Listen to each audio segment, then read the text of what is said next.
I do want to welcome everybody and thank you for joining us for this wonderful Zoom program we're all looking forward to tonight.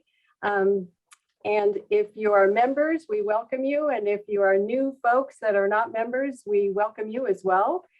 We will have our February newsletter, The Quail, coming out to people the 1st of February. And if you're get it through your mail or your email, you can expect to see it about the 1st of February. If you are not a member and you're interested in sharing, letting us share our newsletter with you, we'd be happy to send you 3 free emails with our upcoming newsletters. If you send me an email, you can do that, and I'd be happy to get you signed up for that. We do have upcoming bird walks. We have a first Saturday bird walk and a third Saturday bird walk, and the information about those are on our website and also in our newsletter. And so we're trying to keep some of our normal activities going for the year of 2022. Then we do have an announcement about a review of the Eugene Christmas bird count. If you want to change the slide, Debbie, we can talk about that. Actually, Dick's going to talk about that. So it's his baby. So we can't see the big screen, but I know many of you were either a participant in the field with the Eugene Christmas bird count, or you were home counters. So once again, we thank you for that. And the screen tells you that we think we were very successful. Weather was mild, no rain. That's always good in early January. We had 27 teams, 164 field observers, which set a new record. Now that did surprise me. Our old record was 162 set last year, but 164 people out in the field is a lot of folks. 100 home counters is also a lot of people. Not a record, but the two together made a grand total of 264 people, and that also set a new record. So our 80th Eugene Christmas bird count was quite successful. The tally of birds, 60,000, is not so good. We at the lowest figure in at least 20 years. It's been a little bit of a trend, although 137 species is our second highest ever, tied with, I think in 2014 or something like that. Our record is 140 bird species set in 2005. So anyway, I'll take questions, or again, hope everybody had a good time on the Christmas bird count. If you didn't go on it, go on next year. It'll be the 1st of January, I believe. Check the Quail for that. Okay. Thanks, Dick. I just wanted to do a quick heads up for a conservation announcement, sort of coming soon to a Facebook website or email near you. There's a short legislative session in Oregon this next month, and there is going to be legislation proposed for protection in the Elliott State Forest. They need to hear from a lot of people in order to consider the bill in such a short time. So we are going to post an action alert. We believe that this legislation will allow the LA State Forest to remain in public ownership. It will decouple it from dependence on timber for school funding, and it will create a very large reserve for habitat and wildlife. So look for an action alert coming soon. And I'm going to turn it over to Dennis to give you a tease of next month's talk and introduce everyone.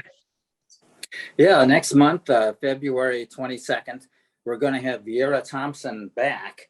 Last year, she gave us an introduction to eBird, and she's going to continue with more information about eBird and also talk about Merlin. Merlin is another one of those free apps from Cornell University.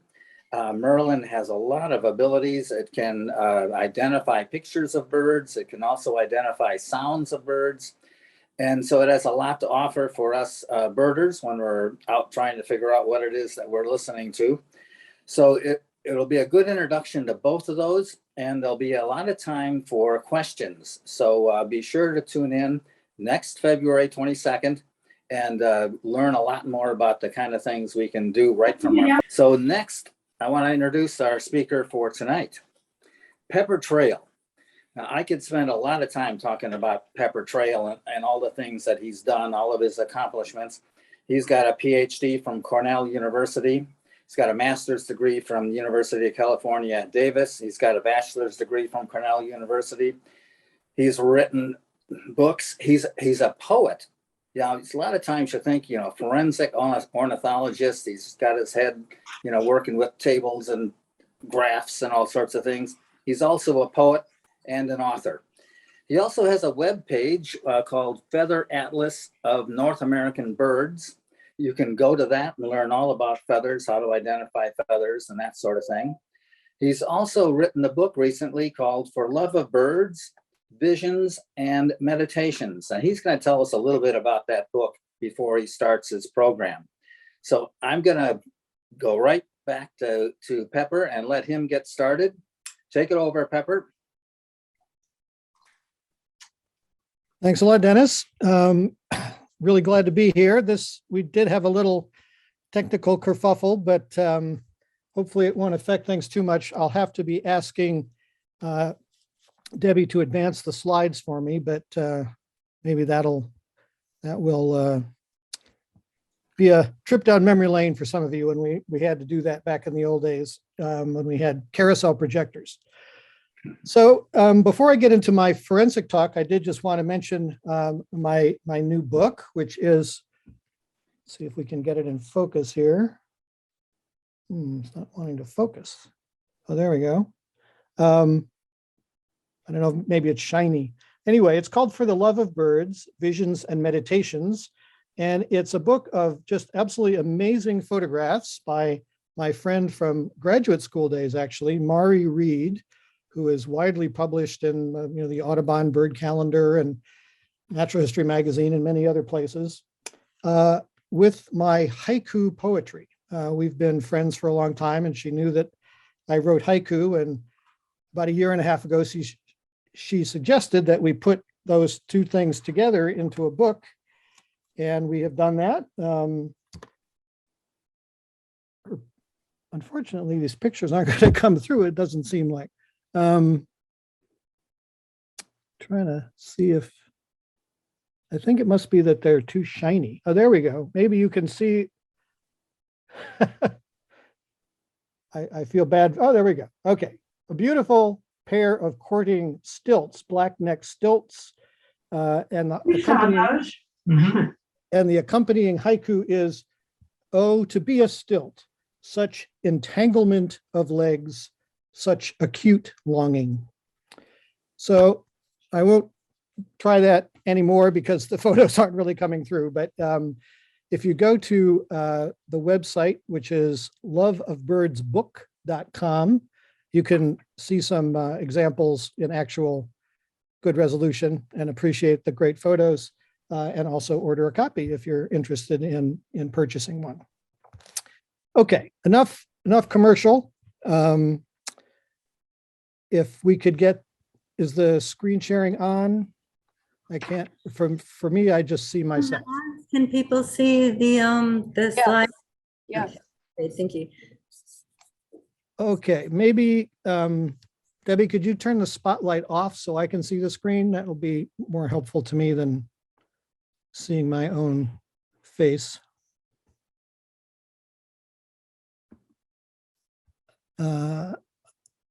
I just see a tiny little thumbnail of the If you screen. kind of move your mouse around your little rectangle, there might be an arrow that will extend it and allow you to see the slides, like a little half arrow when you scroll your mouse over your picture. Or you can split the screen. If you split the screen, it's pretty big.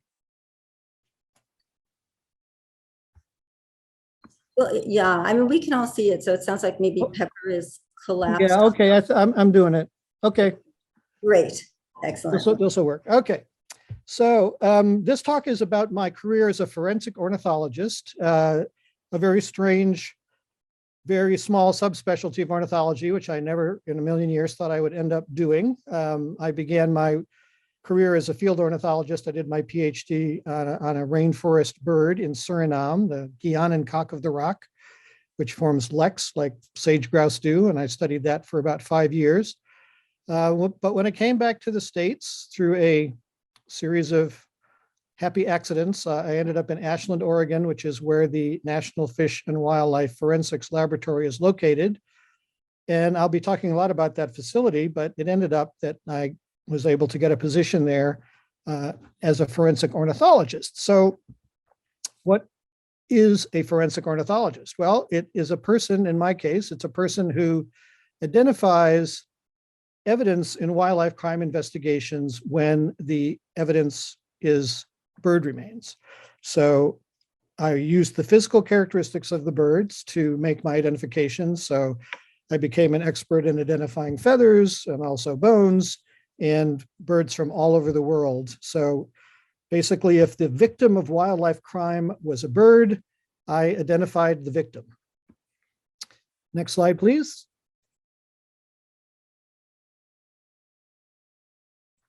So I want to review a little bit about the authority under which our work is conducted by the Fish and Wildlife Service.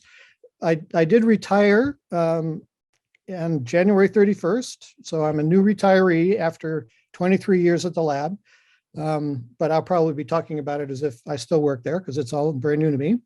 But bird conservation was really at the forefront of the movement for wildlife conservation and wild lands preservation in the United States. In 1900, the first wildlife protection law was enacted, which was called the Lacey Act. And it was really a response to unregulated market hunting. And the most market hunting meaning hunting to sell the meat to commercial markets as opposed to hunting for personal use. So the most famous victim of market hunting was the passenger pigeon, of course. And once the most abundant bird in the world, with flocks of literally billions that took days to pass when they were going to their breeding areas. In the course of just a couple of decades, this unbelievably abundant bird was reduced to a handful and then finally to a single bird named Martha, who finally died in the Cincinnati Zoo in 1914.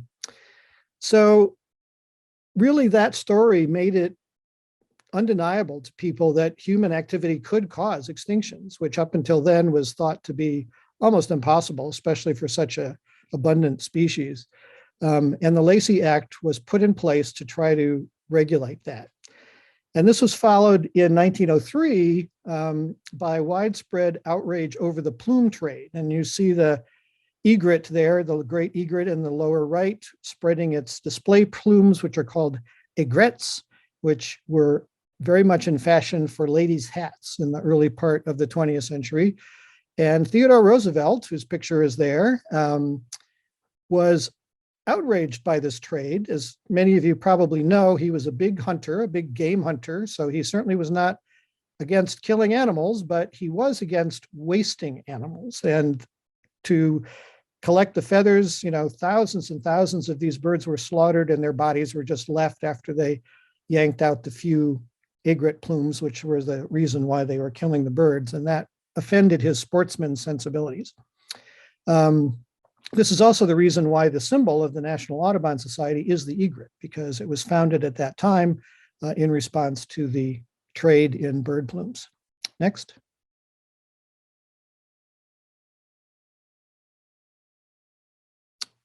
So in 1918, that outrage finally led to the passage of the Migratory Bird Treaty Act, or the MBTA, which made it illegal in the language of the act to, quote, take, possess, import, export, transport, sell, purchase, or barter protected birds and their feathers, nests, and eggs. So yes, indeed, if you have Native American bird feathers hanging from your rearview mirror, as many people do, that is strictly prohibited by the Migratory Bird Treaty Act. And we'll be talking a little bit more about that later. But here are some examples of what that fashion for feathers produced. Two ladies' hats with very elaborate ornamentation. On the left, the lower left, there is a muff like ladies would take to the opera to keep their hands warm, which is made out of the skins of two herring gulls. Quite a bizarre fashion statement, if you ask me. And on the upper left, that fan shows the international reach of this trade and also the unexpected species that were involved. Those orange feathers and the sort of golden feathers are actually from the head plumes of horned grebes, breeding plumage horned grebes, which is not a bird that you would think of as having, fancy plumage. And the green feathers, the small decorative green feathers, are from emerald starlings from Africa. So this is it was a huge international trade at the time, and really had big impacts on many populations of birds. Next slide.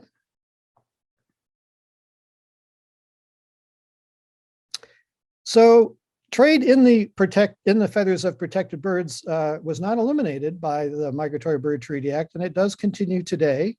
And both that law and international treaty called the Convention on International Trade in Endangered Species, or CITES, are critical for law enforcement today. And the U.S. Fish and Wildlife Service is the federal agency which is responsible for assuring United States compliance with the CITES Treaty for protected international species.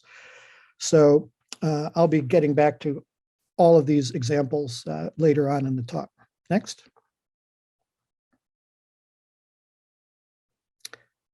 So just a quick look at some of the other laws that we have: the LCAS Act and the Migratory Bird Treaty Act, which I already mentioned, the Bald and Golden Eagle Protection Act, which is a separate law just to protect those two species of eagles. And then, of course, the Endangered Species Act, which is the federal law that everybody thinks of when you talk about federal wildlife laws. But actually, relatively few species are protected by the Endangered Species Act, and those are all very, very severely endangered. The Migratory Bird Treaty Act is much more effective at protecting a whole range of birds. And then the Convention on International Trade in Endangered Species, or CITES, and there are two what are called appendices. CITES 1 are species which are thought to be threatened by the wildlife trade with extinction. And so all trade in those species on the CITES 1 list is prohibited. CITES 2 species are thought to be potentially threatened, but not currently. So they can be traded, but under a permit system. So there are quotas, and you have to have documentation that you're complying with the quotas. So there are two levels of protection under that treaty. Next.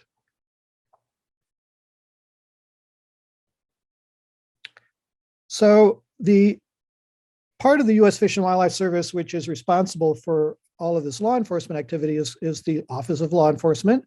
It's a small part of the Fish and Wildlife Service. There are about 200 special agents who are badge-wearing, gun-toting criminal investigators. They're trained just like FBI special agents or Secret Service special agents. They're federal law enforcement officers. And they're out there in the field all over the country making investigations, sometimes working undercover, developing cases.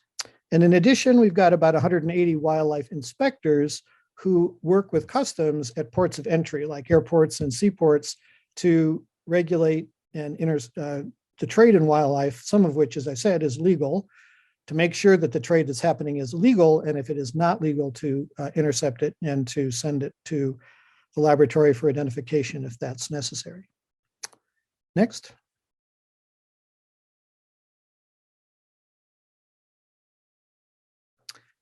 I'm not sure how those little lines got drawn on the slide, but I guess it doesn't really matter. Okay, so in 2019, which is the latest statistics I could get, this small group of folks, I mean, it's only about 500 people, conducted 9,900 investigations, which resulted in $6 million in fines, $600,000 in civil penalties, 103 years in prison time for people who are found guilty. And these folks processed more than 195,000 declared wildlife shipments valued at over 4.3 million. And if they're declared, of course, generally they're legal. If they're smuggling them, they usually don't declare them, although of course sometimes they try to declare things falsely. But you can see it's a big trade, and for such a small group of enforcement folks, we're pretty busy. Next. So the value of the global international illegal wildlife trade has been estimated at $20 billion per year. That includes the illegal hardwood trade in timber, which is also, of course, greatly impacts wildlife. Some of the high value items in that trade are, of course, ivory, like this carved ivory statuette in the middle, rhino horn, which is extremely valuable, far more valuable than gold, weight by weight. Here's a big seizure of rhino horns in Hong Kong a few years ago. And the bird items don't tend to be so high value, but this very beautiful and colorful feather headdress from Brazil was part of a large collection, which was valued at over $100,000. So for collectors, even feathers can be high value items. Next. So where I used to work until just a few weeks ago was the U.S. National Fish and Wildlife Forensics Laboratory, which is a national lab. It's the only national lab that does wildlife crime work. And it is located in Ashland, Oregon, of all places, which, as I'm sure most of you know, is a little town of about 20,000 people near the California border. And I hope I won't shock anybody when I tell you the reason why it is in such an odd place is because of politics. Senator Mark Hatfield and Senator Bob Packwood were in Congress at the time when the lab was established, and they thought, well, this would make a lovely addition to Southern Oregon, and that's why we're where we are, and we are very glad that we are, rather than being in Maryland or close to DC. It has a lot of advantages. Next. So we are responsible through those laws that I outlined for identifying a huge range of species, things that you would not be surprised by, like elephants and their ivory, endangered species like sea turtles and sea turtle shells, and polar bears, polar bear skins, but also exotic international species, which are protected under that CITES treaty, like this red bird of paradise in the upper right, tropical hardwoods, which are protected under that treaty as well, and a whole variety of species of bird feathers, even including birds like the mallard duck, which is legally hunted. So basically, hunting regulations are enforced on a state level. So every state sets its own hunting limits and hunting seasons. The feds only get involved in hunting cases if there is, well, in two main circumstances. One is if there's commercialization of meat. So especially if meat crosses state lines. Under the LCAS Act, that's strictly prohibited, and we would get involved in that. And believe it or not, market hunting in waterfowl still occurs, especially in Louisiana, and there is trade in duck meat, wild game meat across state lines. And the other circumstance is if it's a species which can be hunted, but it's being hunted like in a national park or a protected area where hunting is not allowed. Next slide. So I'm going to give you a quick tour of the forensic lab. We always get asked, can I take a tour? It's such a fascinating place. And unfortunately, the answer is no, because it's a crime lab and we have evidence that we have to maintain the security. So you're going to get a little behind the scenes tour virtually here. We have 4 analytical sections: pathology, chemistry, genetics, and morphology. And I'll briefly talk about each one. Next. So the pathology section, as the name implies, they do cause of death determination. So if an animal carcass comes in and the question is, how did this animal die? We have 2 board certified veterinary pathologists who carry out that cause of death investigation. In the foreground is Dr. Rebecca Kagan, and the background is Dr. Tabitha Viner. And they're very expert at what they do. And of course, the reason why you want to do cause of death determination is, well, for the first reason is, if an animal died by an accident or by a disease, that's not a criminal offense. But if it was shot or poisoned, that could be a criminal offense. So probably the most common species that they do cause of death determinations on are wolves. because they're protected, of course, federally to some extent.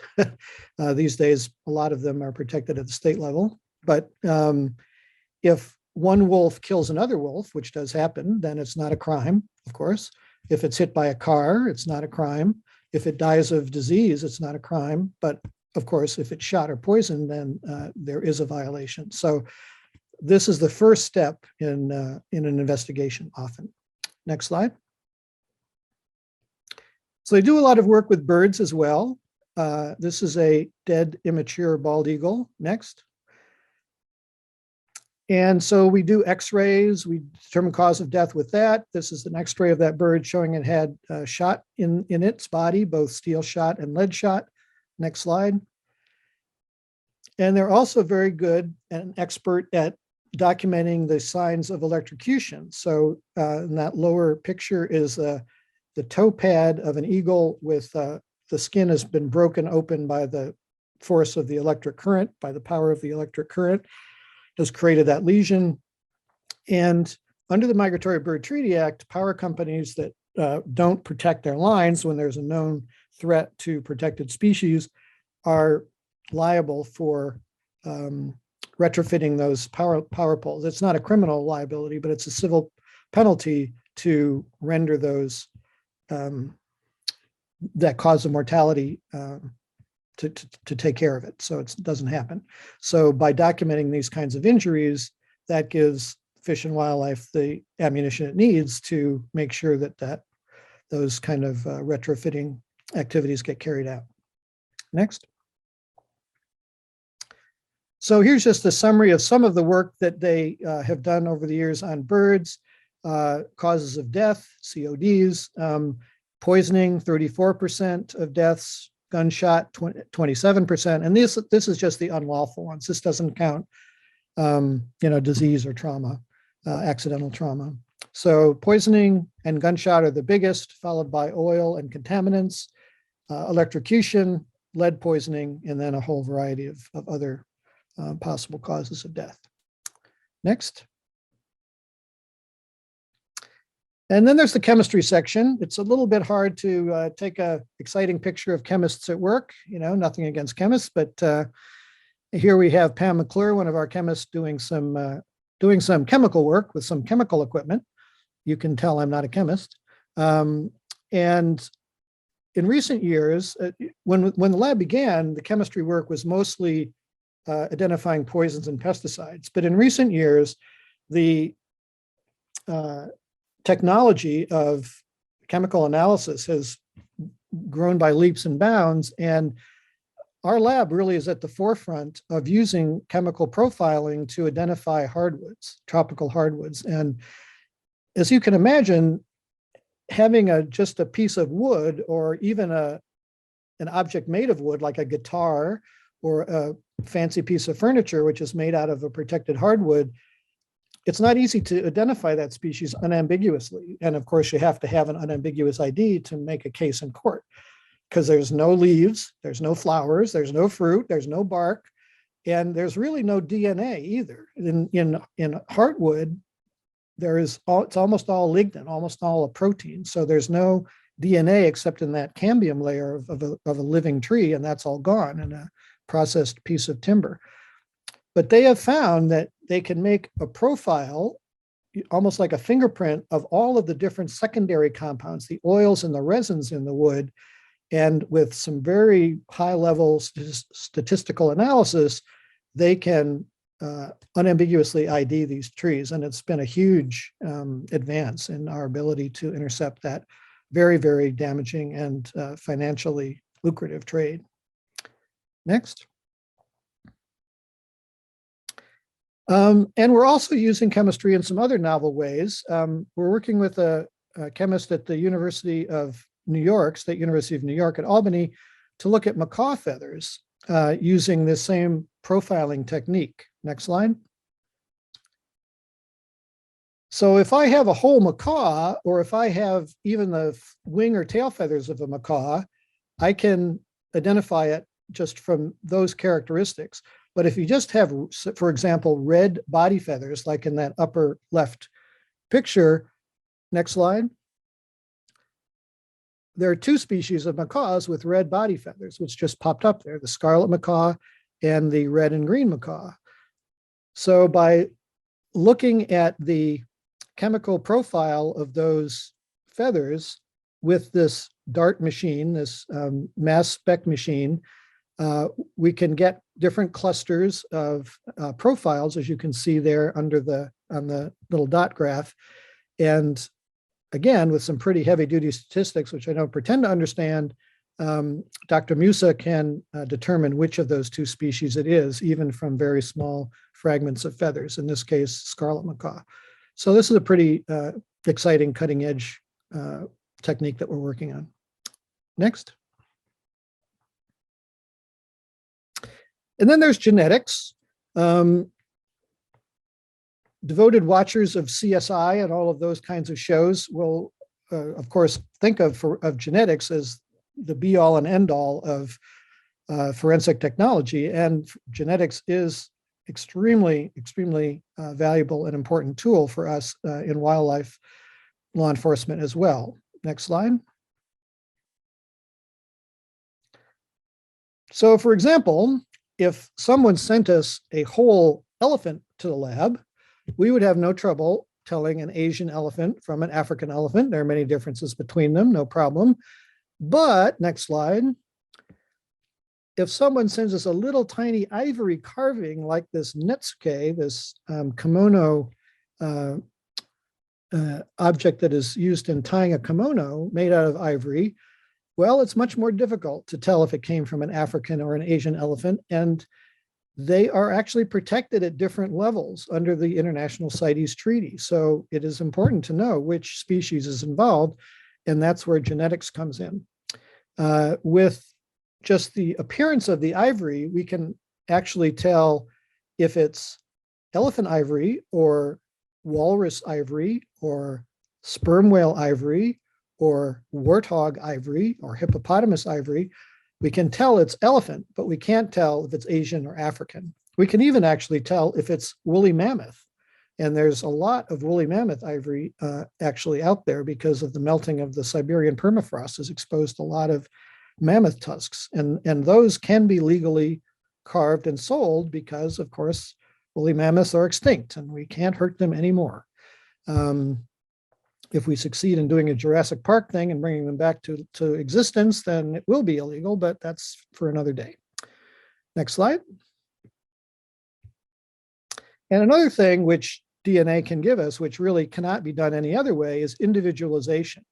So let's say you serve a search warrant on a suspect and you find in his refrigerator, you find these two golden eagle feet. Next slide. But you do another search and you find out in his workroom this golden eagle head that's on a staff. So the question is could these two things be from the same bird or from different birds? And if it's two different birds, that's two different criminal counts. Next slide. So you take samples from each, you send them to the lab. Next slide. And we do genetic analysis to compare the profiles of these two different sources of DNA. Next. And in this case, it turns out that it is two different birds. The head came from a different eagle than the feet. Next slide. And you can see there's that little asterisk there. And what that asterisk means is that you can only make that determination if you have an extensive population genetics database. So you all may remember the O.J. Simpson trial and where it was really first established that you have to be able to make a statistical statement, a defensible statistical statement about the likelihood of a match just by chance, right? So let's say you get a match. In this case, we didn't get a match, but if you do get a match, is the chance that you would just by chance get a match 1 in 100, or is it 1 in a million? And the only way to know, to calculate those probabilities, is to really have a good cross-section of the profiles of all the populations of that species. But now we have that. We have that only for two birds at the moment, for the bald and the golden eagle, but we have it for most of the big mammals of concern in the wildlife trade. All the big cats, the bears, the hoofed animals, elk, moose, deer. So we do have that capability for most of the species of primary concern. Next. And now at last, we arrive at morphology, the most fabulous and wonderful section of all, which is not coincidentally the section where I used to work. And here, as the name implies, morphology is the study of shape. And here we make our species identifications based on the anatomical characteristics of the evidence, not on DNA analysis. In most cases, we could do DNA and get the same answer, but DNA analysis is relatively expensive and it takes a long time compared to a lot of the morphology work. And we have experts at the lab in mammals. This is Rachel Jacobs looking at an orangutan skull. In reptiles, that's Barry Baker, our herpetologist, our reptile expert, looking at a monitor lizard from Indonesia. And Ariel Gaffney, who is the lab's She was the lab's junior ornithologist, and now she's the lab's only ornithologist following my retirement. She's doing a great job, and she's looking at a bunch of eagle skulls. Next slide.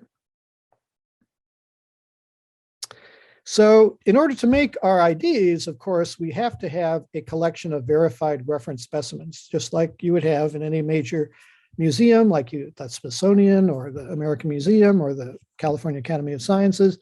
So we do have such a collection, which is tailored to the species that we are interested in from a law enforcement perspective. Next slide. So the bird specimen collection has over 1,600 species, which is not bad, but there are about 10,000 species of birds in the world. So it's definitely not exhaustive, but we've got basically all North American bird species, and we have the international species in groups that are of most interest, which are raptors, and most raptors, game birds like pheasants, waterfowl, and some of the really colorful tropical birds like parrots and birds of paradise. So we have very good holdings in all of those things. Overall, over 11,000 specimens, including some strange things like feather artifacts, which we use as reference material as well. And these are all curated just like in a big museum with a database which tracks their data and allows us to cite them when we make our IDs in case there's ever a question or it goes to trial. Next. So here I am in a younger version of myself, holding a scarlet macaw specimen from our collection with a couple of scarlet macaw, a couple of feather artifacts from South America, which contain the feathers of scarlet macaw. And that strange object on the left is the carved skull of a helmeted hornbill from Indonesia. And I'll be talking a little bit more about those later. Next slide. So, as I believe was mentioned in the publicity for this talk, every birder has a life list, and I have a life list, but I also kept a death list, all the species I had identified from evidence in my casework over my career, and my death list is over 900 species.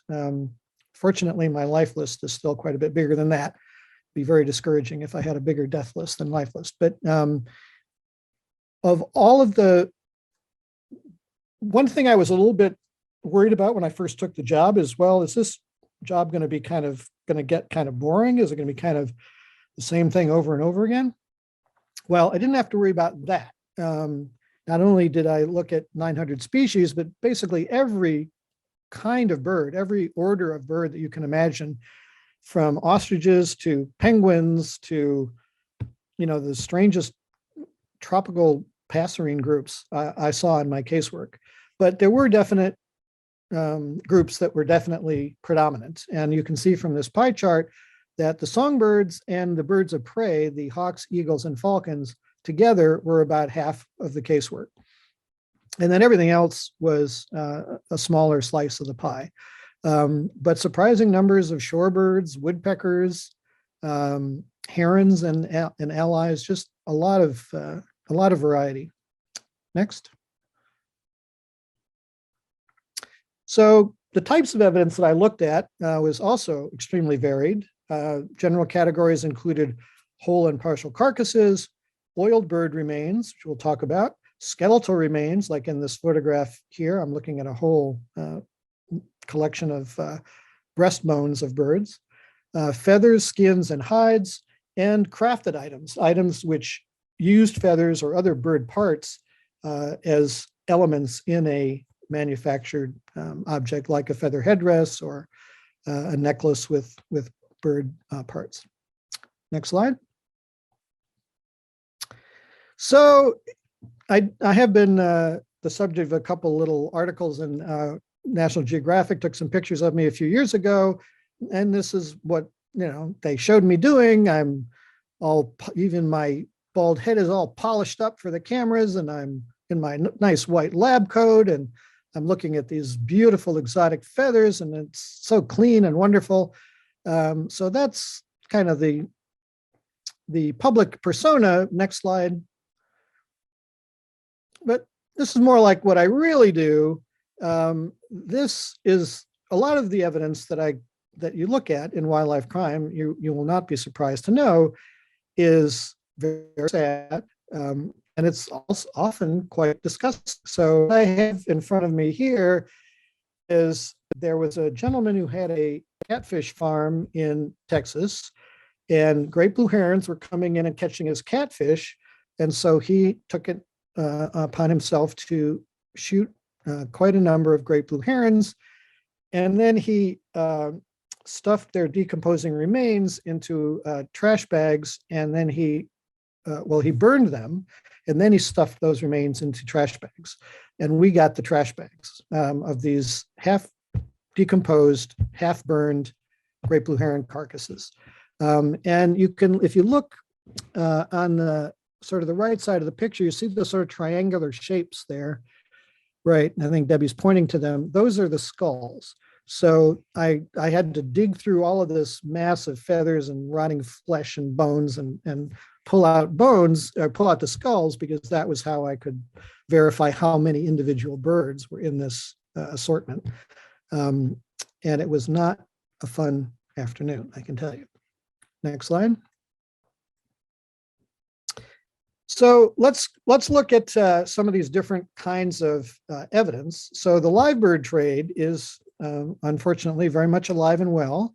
And when I say live bird trade, I bet most of you think of parrots right away, because that's the most common former wild bird that would be kept in the United States. And this is an Amazon parrot that is indeed being used in that trade. But there actually have been, there was a special law to stop that trade that passed about 25 years ago, which has really been quite effective. And almost all the parrots you see in the United States now are captive bred. But unfortunately, there is a very active live bird trade in songbirds. Next slide. And this kind of has two main focal points. There is and it kind of comes from different cultural practices. So there is a big live bird trade right now in Florida, which is both native North American birds captured in Florida and also Caribbean birds captured, especially in Cuba, but also elsewhere in the Caribbean, being brought into Florida as cage birds, mostly for their songs. And this is my colleague Ariel Gaffney in Florida, doing an on-site inspection of a bunch of these birds in Florida. Next slide. So here's some examples, some familiar and very, very beautiful native North American birds, which are all protected by the Migratory Bird Treaty Act. You see that little MBTA up there in the corner. So rose-breasted grosbeak, painted bunting, indigo bunting, northern cardinal, both very colorful birds and also very attractive songs that they have. And these are very actively being bought and sold in Florida. Next slide. And then there's the international trade. So on the left, there are two species, the yellow-faced grassquit, which is a Caribbean species, that is protected by the Migratory Bird Treaty Act, and then the Cuban bullfinch, which is endemic to Cuba and the Cayman Islands, which is not protected under the Migratory Bird Treaty Act. The grassquit is, because it is found in Puerto Rico. So those are examples of that Florida trade that I talked about. On the right side of the slide are two Asian species, the Chinese huamei, or Chinese laughing thrush, and the silver-eared mezia, which is a colorful bird in that same family of birds, the laughing thrush family. These are both protected under CITES, as CITES 2, and these are coming in not into Florida, but into the West Coast, especially into LA, for the big immigrant community from Vietnam and Indonesia that lives in Southern California. So that's the other nexus of this live bird trade at the moment. Next. Okay, moving on to oil birds. Most of you, when you think of oiled birds, I'm sure you think of oil spills in the ocean, like the Exxon Valdez spill all those years ago, and the Deepwater Horizon spill not so long ago.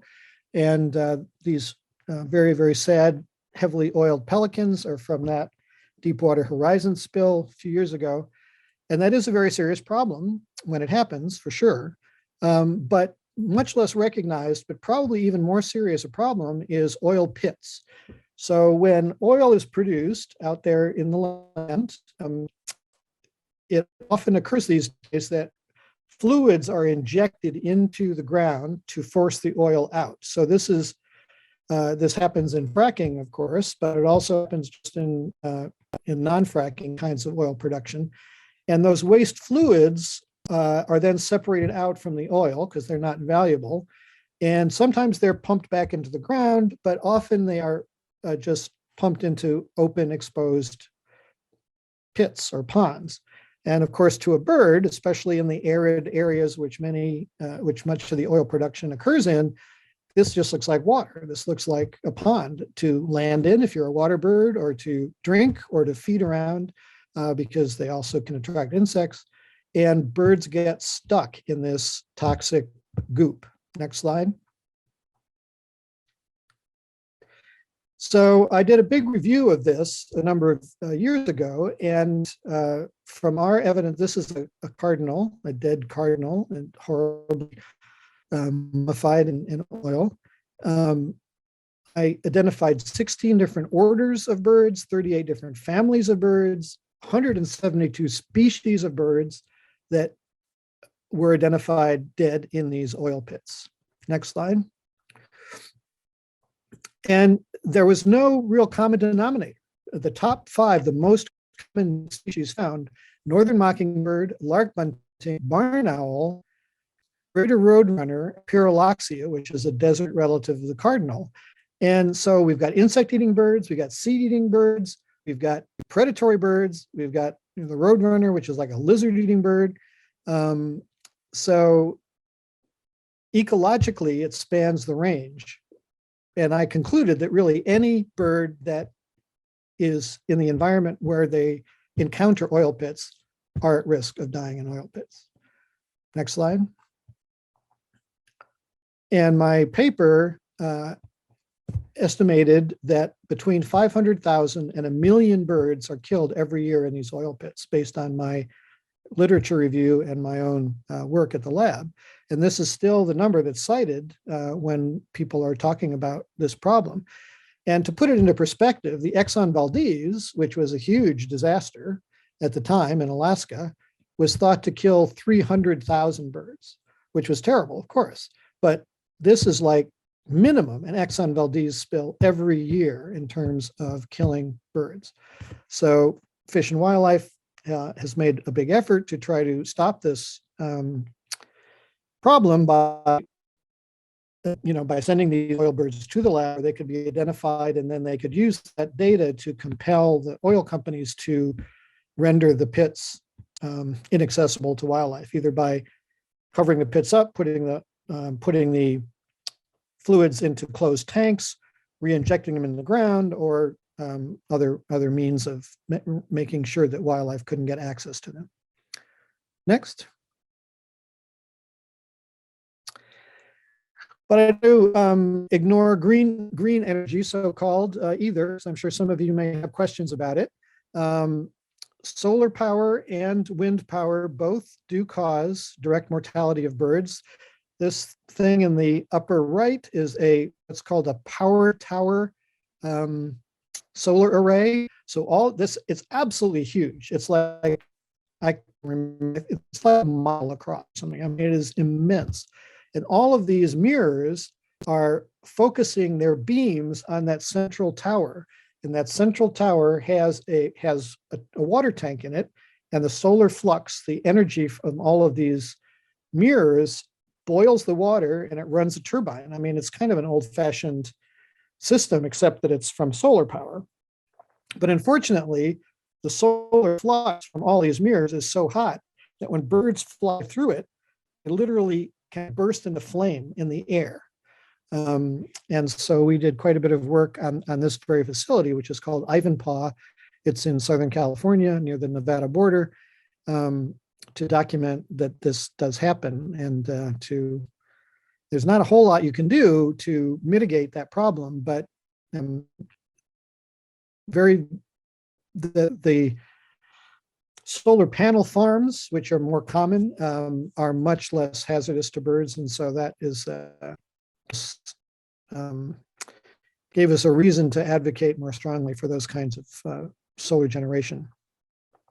And then wind power, of course, also can kill birds when birds fly into the path of the turbine arms. And this is particularly a problem for birds of prey, especially golden eagles, which tend to like areas with high winds, which are also very favorable to the wind industry. In this case, you can mitigate the effect by being very mindful and careful and doing preliminary studies before you site the wind facilities, before you put them in, to minimize pathways that birds used. And there are also some strategies being tried now, as some of you may have heard, like to paint some of the wind arms, the turbine arms, black, which has been found to reduce mortality quite a bit in Europe. So there are different ways you can try to mitigate that problem. But either way, next slide, there's no question that the vastly reduced climate impacts of these green energy modalities is a net gain for sure compared to fossil fuel development. Next. Okay, crafted items. So there's all kinds of crafted items that we have seen in the lab. Fishing flies, which use bird feathers, feather headdresses, fans, and dream catchers, jewelry with feathers and talons, like these earrings down in the picture, decorative so-called skulls and skeletons, traditional medicine and religious items. And this is kind of like Jeopardy, the last category, things we never expected. Next. So the feather trade does occur today, and this rather remarkable hat is an example of that. The big rage for ladies' hats with egret feathers ended in the 1910s or so, but this hat was being sold at a major American department store for $1,200. And it does include the feathers of several protected species, as well as other species which are not protected. But I have a hard time imagining who bought that hat, but or who would buy that hat. But well, enough said about that. And other items include fishing flies, like you can see in the upper right, and traditional regalia objects used by Native American folks, like this dance fan made out of flicker tail feathers. So this trade does continue today. Next. So this is just a quick mention of this book. Probably a lot of you have heard of it, called The Feather Thief. If you're interested in this strange world of feathers and wildlife crime, I strongly recommend it. Very, very well written book about a guy who literally broke into the British Museum and stole extremely valuable bird specimens, bird skins from the British Museum, including some collected by Alfred Russel Wallace, who is the great contemporary of Darwin, who wrote the Malay Archipelago and really opened up our knowledge of the ornithology of Indonesia, stole those to sell for these traditional Victorian age salmon fishing fly designs. So there's a whole subculture of fly tyers who want to recreate these designs for salmon fishing flies from the Victorian age, from the 19th century. And of course, the Victorian age was the height of the British Empire. So they got feathers for these things from all over the empire, from India, from South America. And these hobbyists, and believe me, these very, very fancy, beautiful fishing flies never touch the water. They are for display only. They want to use the literal species. They don't want to use any substitutes for these designs. And so they will pay handsomely to get things like red-ruffed fruit crow feathers from South America or green peafowl feathers from Indonesia. And this book tells that story in a very entertaining way. Next. And so here's some other examples. This is a big headpiece from South America on the left with harpy eagle feathers with scarlet macaw and that northern flicker dance wand. Next. So here a summary of some of the feathers, a breakdown of the feathers that I commonly saw in Native American and Native American style items. So in the upper left, there's a red-tailed hawk tail feather fan. That big object in the upper middle is part of a dance bustle for a Native American dance ceremony with golden eagle feathers. And in the lower right, what do you think those long sort of yellowy pink feathers with dark tips are? They are the tail feathers of scissor-tailed flycatchers, that relative of the kingbirds that has those remarkable long tail feathers on the outer part of its tail. So if you look at the graph, I don't know if you can see it very well, but the number one species identified in items is golden eagle, followed by red-tailed hawk, followed by bald eagle, followed by flicker, because those colorful feathers are used a lot, followed by various species of buteos, then great horned owl, Canada goose, and hinga, which is probably a surprise to you. And hingas are that long, slender-necked relative of the cormorants that lives in the southeastern US. Their feathers are not all that exciting, but their tail feathers are just kind of a dull brownish black with a slightly paler tip. But the thing that makes them fascinating is that they're corrugated. They have waves in the feathers. So they're like a corrugated texture to the feathers that makes them quite desired for some of these mergalia objects. And then the last two there are rough-legged hawk and scissor-tail flycatcher. Next. So this brings me to a quick mention of the Feather Atlas, which Dennis mentioned at the beginning. The Feather Atlas was a brainchild of mine about over 10 years ago. I kept having to answer questions from our field agents of like, well, could this be an eagle feather? And of course, they didn't have access to really good, to a collection at all, or even to good, reliable photographs. So I had the idea of, well, why don't I make a website which has eagle feathers on it, so I can just refer them to those photos and they can see for themselves. And then this burgeoned over the years and has become the leading feather identification website on the internet. And it now gets over 1.5 million site visits a year, which is quite extraordinary. Nothing I ever imagined. Next slide. So here's an example of how it might be used. Here's that flicker tail feather wand. And next, here is what you would see if you looked up northern flicker tail feathers on the Feather Atlas. This is a complete set of 1/2 of the tail, For the tail feathers, we only did half of the tail feathers because they're symmetrical. So if you do one half, the other half is just the same on the mirror image. And they're on a grid background in centimeters, so you can see how big they are.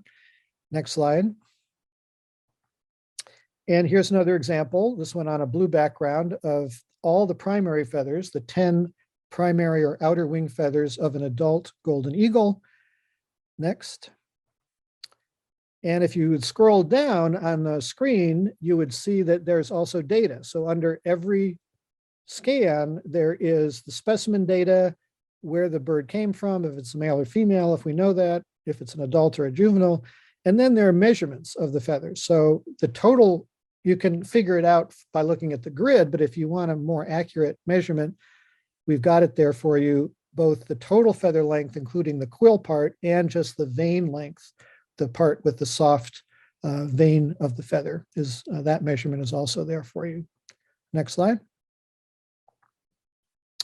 So we've got a very diverse array of species. Here are some of the more striking ones: northern mockingbird, primary feathers, Harlan's hawk feathers. Usually we just have the feathers of a single individual on one scan, but for a few species which are extremely variable, like Harlan's hawk, which is a subspecies of red-tailed hawk with very striking tail feathers, I put together just a whole assortment just to show how variable they can be. And then this really attractive set of tail feathers is from a big nightjar, a big relative of the nighthawks, called a Chuck Will's widow from the eastern US. Next. So now we've got more than 420 species, which is over half of the species in the United States, and 1,900 different scans. We've got almost every species of waterfowl, game bird, bird of prey, including owls, nightjars, cuckoos, pigeons and doves, and woodpeckers. So we've got essentially complete coverage of them. We've got extensive documentation of age-related variation in both eagle species, and bald eagles take 5 years to attain full maturity, and golden eagles take 4 years, and they change, their feather appearance changes at every year. So to capture the full range of variability, we have to have lots of examples of known age, which we have. And we are making big progress on the songbirds as well. Their feathers don't tend to be quite as exciting, but we've got them, and 158 species. And even though now I'm retired, the work is continuing under Ariel and our fabulous longtime volunteer, Sue Polish. Next. And we've also developed with the IT guys at the forensics lab this feather identification tool. So if you have an unknown feather that you find, you can take a picture of it, and you don't take it home because you can't possess native North American bird feathers, but take a picture of it, and then you can choose the pattern you think it is, like if it's barred or has a pale tip or is spotted. You can choose the dominant color of the feather. You can choose the size of the feather. You can choose the position of the feather if you know it. If you know it's a wing feather, you can say it's a wing feather. And if you know what kind of a bird it's from, like say an owl feather, you know it's from an owl, but you don't know what kind. You can specify all those things, and then you can hit search, and it will come back with all the matches that match those criteria. So it narrows it down from those 420 species, hopefully to a manageable number that you can then inspect directly and say, oh, okay, that's the match. So it's a pretty neat identification tool. Next. Okay, so to conclude, there are a couple of examples of things that may not be so familiar to you, and this is kind of under the things we never expected. So there's a bird in Malaysia and Borneo called the helmeted hornbill, and this is a drawing of what the bird looks like. It's really quite huge. That whole body with that long tail feather is over 3 feet long. And they have this very dramatic head and this very dramatic skull. You can see a skull which has been carved there on the picture. And most hornbills have what are called casques, C-A-S-Ks, SQUE, these big inflated parts of their beak on top of at the base of the beak. And in all species of hornbills, except for the helmeted hornbill, that big casque, that big inflated thing is hollow. It's very lightweight, actually, because it's just hollow sheath of keratin, the material that makes up the beak. But unfortunately for the helmeted hornbill, in the helmeted hornbill, it's not hollow. It is a solid block of keratin, of that protein. And the reason why it is solid, believe it or not, is that these birds, and this is a male in the picture there, the painting, have been reliably reported, never photo documented, but reliably reported to fly through the rainforest canopy and bash their heads together. They knock those solid blocks of keratin together like they were bighorn sheep butting. And this is a shock absorber. This big plug of solid keratin is a shock absorber for that very amazing, remarkable display that they do. So I would, believe me, pay a lot of money to see that, but I've never seen this bird at all in life. But unfortunately, that makes this chunk of keratin very beautifully carvable. So it is like ivory. It's that dense and carvable, and in fact, it's sometimes called hornbill ivory. Next slide. And that solid chunk in the front there can actually be cut off and made into a separate object. So sometimes the whole skull is carved, in which case there's no question about what the identification is, but sometimes a separate object is made, like this little snuff bottle, which is very ornately carved. And this has been a luxury good in China for centuries. But until fairly recently, these birds were very hard to get. They're not that common. They're in the dense jungle. And before the widespread availability of firearms and before there was a big luxury market in China, it was probably had a small impact on the birds. Next slide. Unfortunately, that has now changed. And there is a huge market in China, and these birds are being just completely decimated. On the right, you see all those things, they're stacked up like party cups. And I counted, and there's 65, beaks of hornbills there. So 65 dead hornbills are represented in that one picture on the right.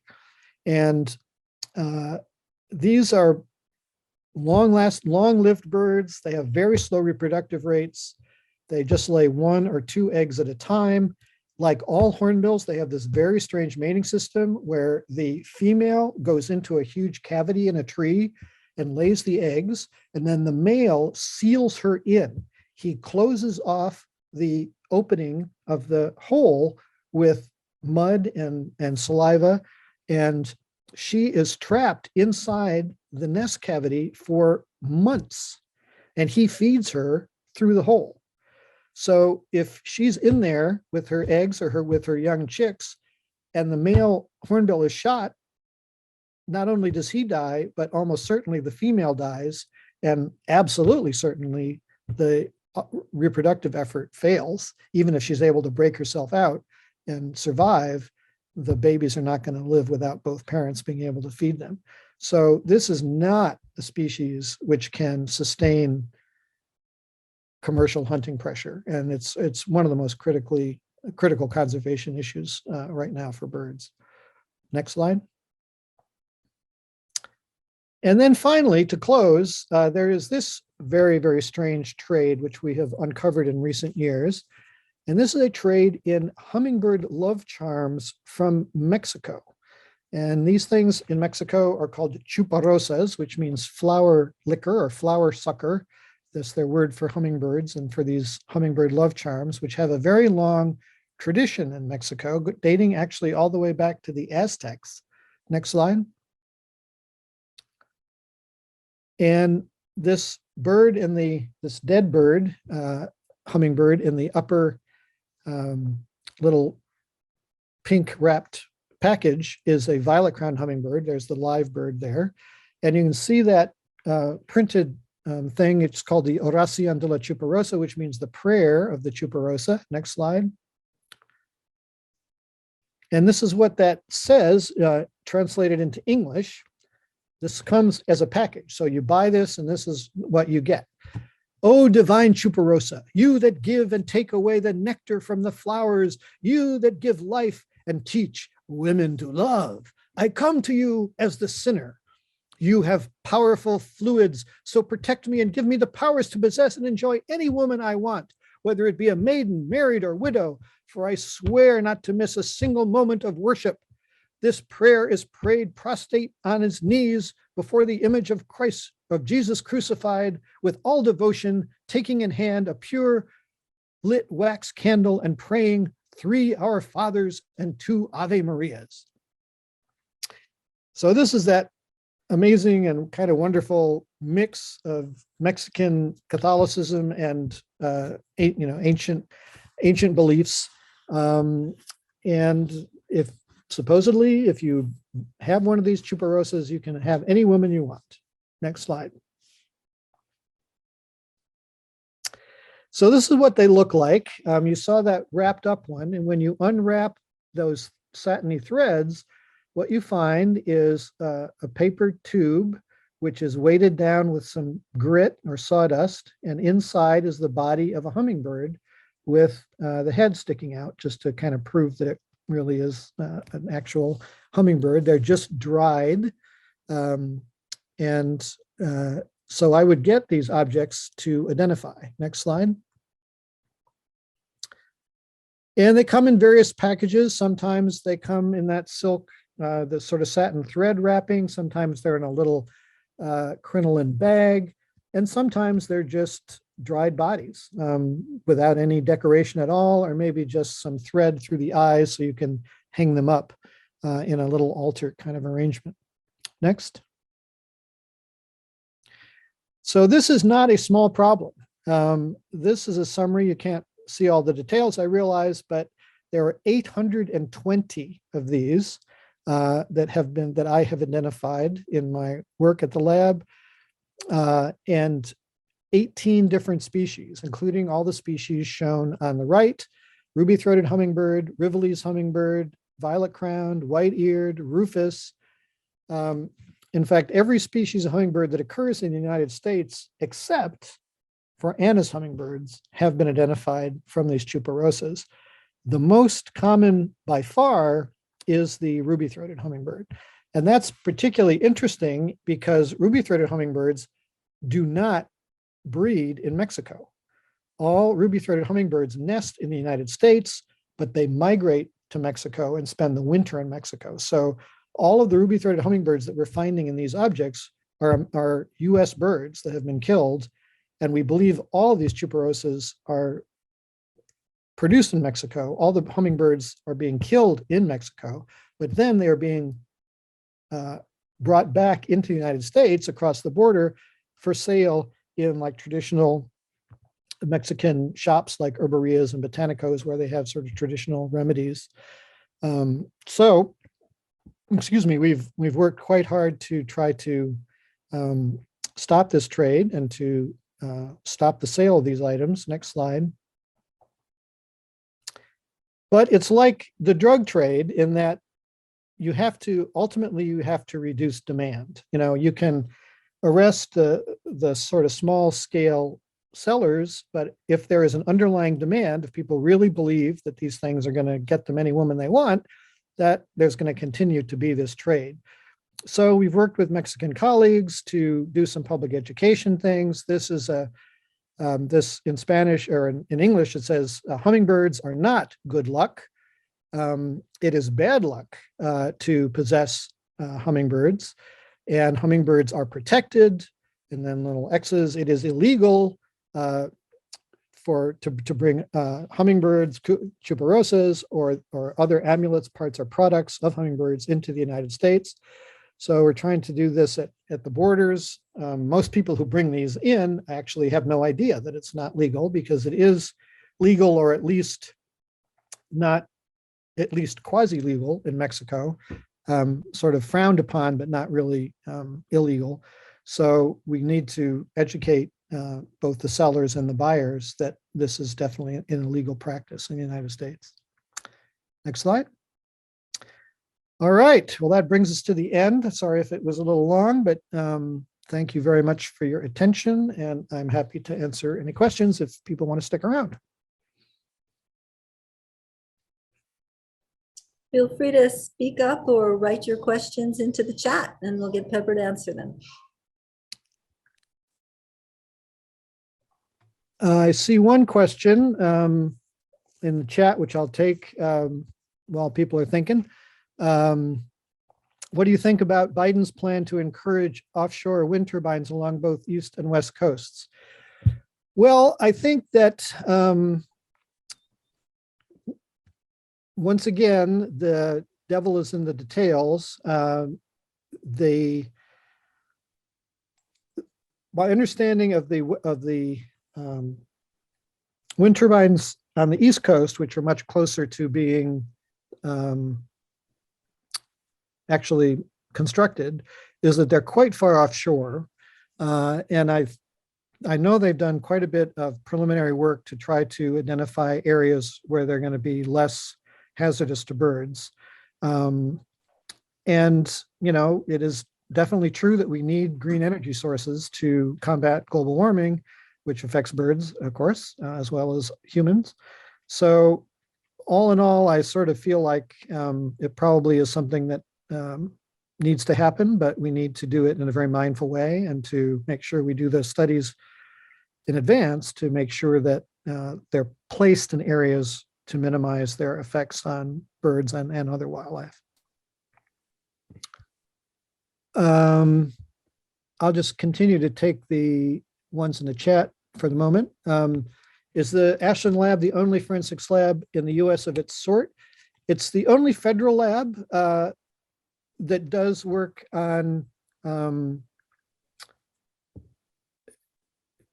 terrestrial wildlife, so to speak. There is another federal lab in Charleston, South Carolina, where they work on marine issues like fish. It's kind of a weird, they're under NOAA, the National Oceanographic and Atmospheric Administration.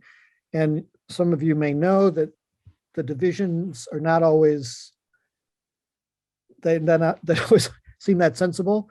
For example, salmon are under Fish and Wildlife, even though they're fish, because they're anadromous, they come into fresh water sometimes. But marine fish are under NOAA, and whales are under are mostly under NOAA, even, you know, anyway. So NOAA, we work with those guys. They work on whales, fish, and to some extent sea turtles. We also do sea turtle stuff, so we cooperate. But there are a couple of states that have labs that do work for wildlife. Wyoming is a big one because they've got a big game hunting industry there. Texas has one. California has some capability. Those are pretty much all genetics labs, though. The only lab that really has morphology, that does IDs based on appearance of physical characters and that has a collection to back that up, is our lab in Ashland. And there are some international labs that as well in other countries that are doing similar work. Okay. Let me scroll up to get these in order.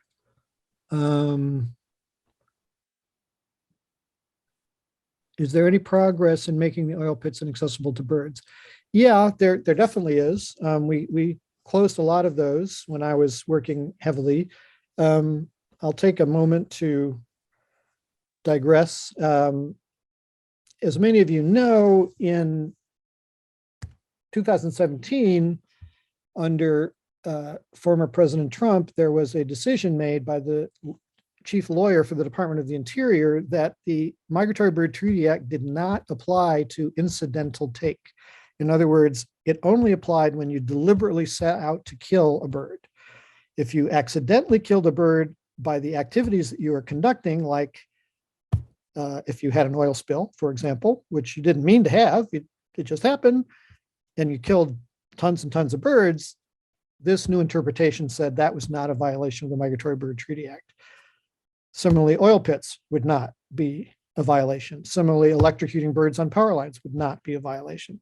So this went against decades and decades of precedent, but it was the policy of the Department of the Interior, and we had to follow it. So there was 4 years in which no work on oil pits was done at all. Now, under Biden, that's been reversed. We're back in that business, but we're just getting started again. So there was a lot of progress. Then it came to a halt, and now it's getting started again. Okay, next question. What would you tell people to do with their feather collections if they volunteer that they have one? Set those feathers free. Just take them out in your backyard and scatter them to the wind. If they're not in your house, they're not in your possession.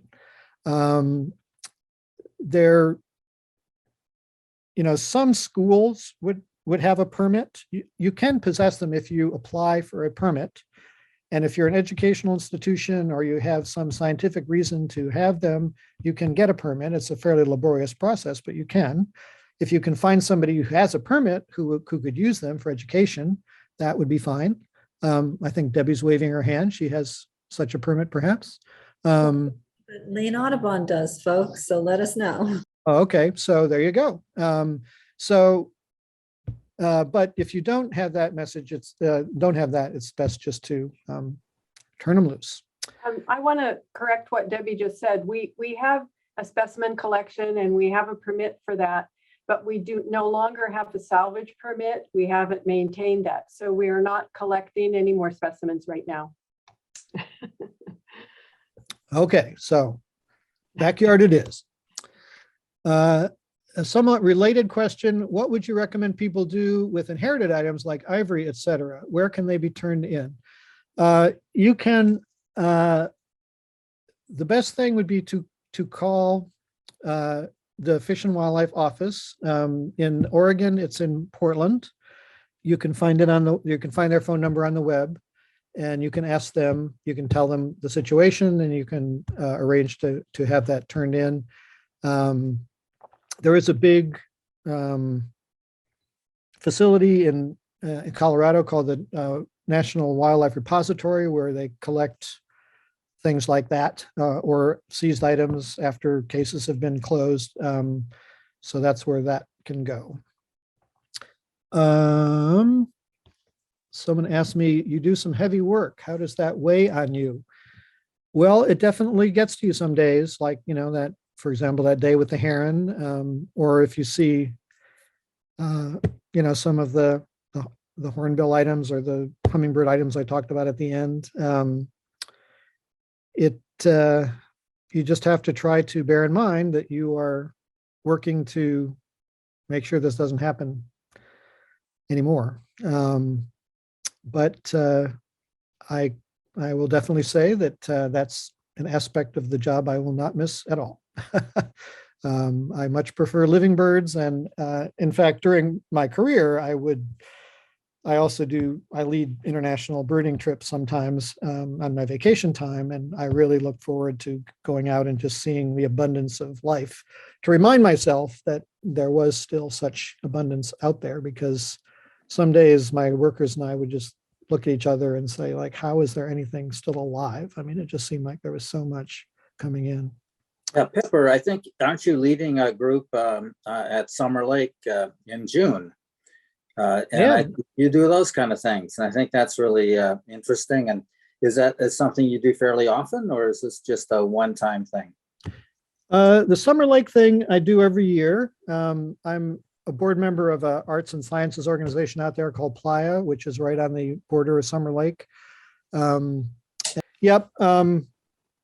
Yeah, and I do international trips as well. I'm doing a trip, hopefully, to the Galapagos with the Smithsonian in May. Ooh. And another one to Sri Lanka in November, if COVID permits. So we'll see. I'm a member of a Pacific Northwest Society of Pathologists, and we're a group of Western Canadian and Northwest US clinical and anatomic and some forensic pathologists. And we were really blessed to be able to visit with you folks at your facility several years ago in Ashland. And we were just astounded at the work that you do.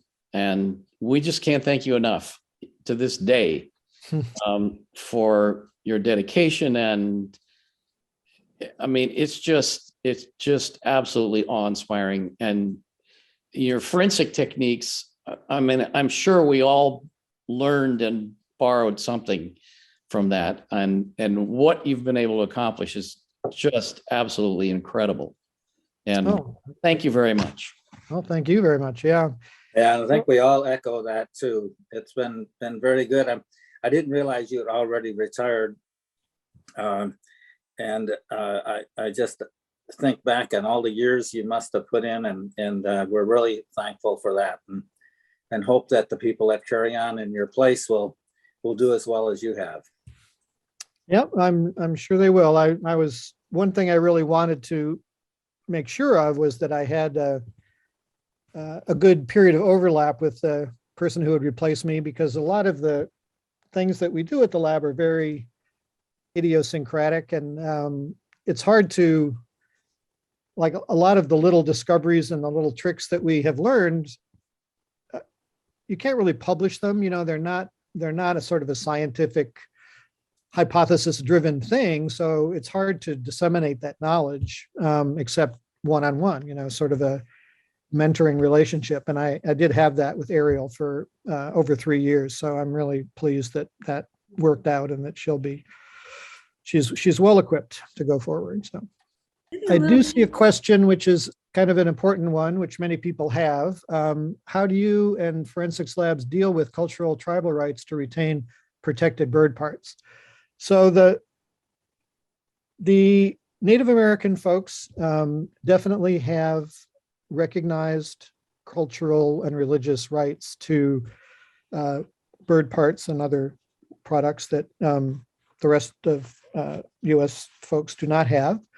And for basically, they have the right to possess Migratory Bird Treaty Act species feathers. They don't have the right to sell them, but they do have the right to possess them. But there are a couple of caveats. One caveat is that they have to be registered members of legally recognized tribes. And of course, not all Native American tribes are federally recognized, and that's a constant source of tension. And not all folks who consider themselves to be natives are recognized either. So those are big issues that are beyond our control. The other is that eagle feathers are a specific or a separate category. They do have that separate law, the Bald and Golden Eagle Protection Act. And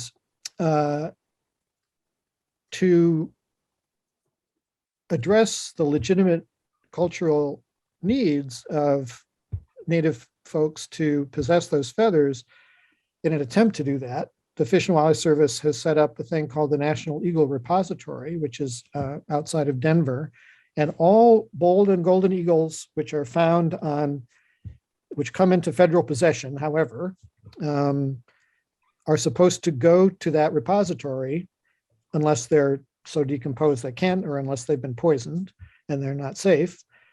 They're all supposed to go to that repository, the carcasses, and the feathers are taken from those eagles and they are sent to Native Americans who have applied to receive them. And if you get it through that route, then they're legal to possess. Again, not legal to sell, but legal to possess. The problem is that there is far more demand than there is supply, especially for golden eagles. We all know that bald eagles are becoming like very, very widespread and pretty common.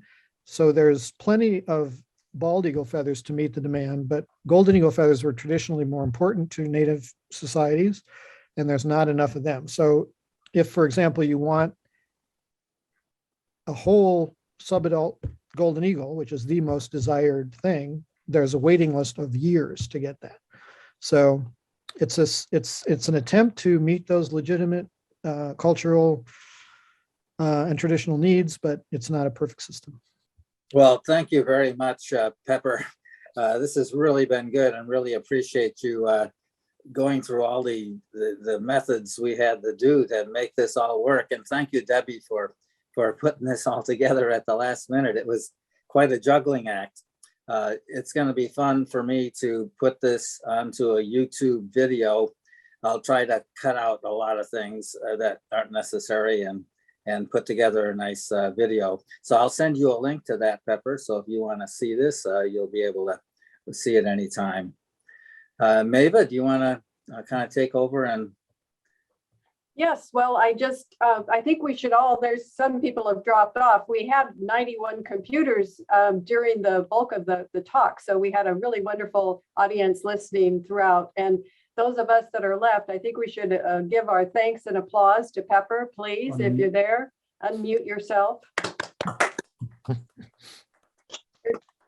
few of us still hanging in there, and we really appreciate your time and energy, and happy retirement to you, Pepper. Thank you. Pepper, this is the third time I've seen your talk. The first time was in person at OBA, and it's just been fascinating every time. So thank you. I learn more every time. Okay, well, thanks. I hope I didn't contradict myself. These stories tend to get bigger as you tell them more and more. So. Well, I think we're good to go. You've already talked about next month's program. We'll venture into the world of Zoom one more time. It's a great way for us to be able to learn and share. And Pepper, thanks once again. It's been wonderful, and best of luck to you. All right. Thanks a lot. Good night, everybody. Good night. okay, good night.